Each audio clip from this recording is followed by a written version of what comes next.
మంగళగిరిలోని ఎయిమ్స్ వైద్య సంస్థలో చోటు చేసుకున్న ఈ ఘటన కలకలం రేపుతోంది. భద్రతా సిబ్బందిగా పనిచేస్తున్న ఓ మహిళపై వేధింపులు, ఆరోపణలు, ఆమె ఆత్మహత్య యత్నానికి దారితీసిన ఘటన తీవ్ర ఆందోళన కలిగిస్తోంది. బాధితురాలి వాగ్మూలం ప్రకారం విధుల పేరులతో నెలల తరబడి జరిగిన వేధింపులు ఆమెను మానసికంగా కృంగదీసినట్లు తెలుస్తోంది. ప్రస్తుతం ఆమె ఆరోగ్యం స్థిరంగా ఉండగా పోలీసులు కేసు నమోదు చేసి నిందితుడిని అదుపులోకి తీసుకుని విచారణ కొనసాగిస్తున్నారు. ఈ ఘటన ఉద్యోగస్థల భద్రత, మహిళల రక్షణపై మరోసారి ప్రశ్నలు లేవనెత్తుతోంది. మంగళగిరి రూరల్ పోలీస్ స్టేషన్ పరిధిలో ఉన్నటువంటి ఎయిమ్స్ హాస్పిటల్ నందు జొన్నా లక్ష్మీ తిరుపతమ్మ 35 ఇయర్స్ అనే మహిళ సెక్యూరిటీ గార్డుగా పనిచేస్తూ ఉంటారు. ఆమె భర్త వెంకట సురేష్ గారు దురదృష్టవశాత్తు ఆర్మీలో పనిచేస్తూ మరణించడం జరిగింది.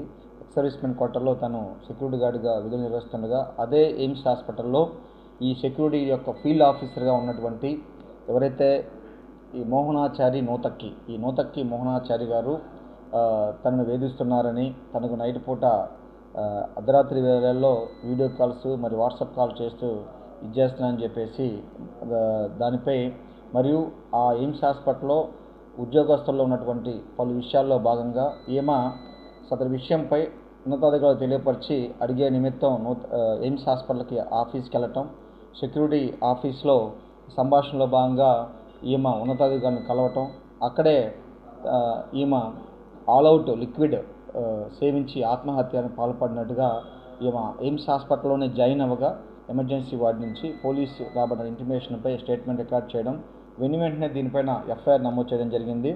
ఈ ఎఫ్ఐఆర్ నమోదు చేసి కేసు దర్యాప్తులో భాగంగా సదరు నూతక్కి మోహనాచారి గారు కూడా తను కూడా అదుపులో తీసుకున్నాం, విచారిస్తూ ఉన్నాం. ఇది ఎప్పుడు కాల్ చేశారు, ఎందు నిమిత్తం చేశారు, ఎన్నిసార్లు జరిగింది, దీని యొక్క పూర్వపరాలు మరియు దర్యాప్తులో భాగంగా అన్ని కోణాల్లో కూడా విచారించి తదుపరి విచారణలో వచ్చినటువంటి మెరిట్స్ ప్రకారం దీనిపై చర్యలు తీసుకుంటాం. ఈ వీడియో మీకు నచ్చినట్లయితే లైక్ కొట్టి షేర్ చేసి మా వైకే టీవీ ఛానల్ని సబ్స్క్రైబ్ చేయండి.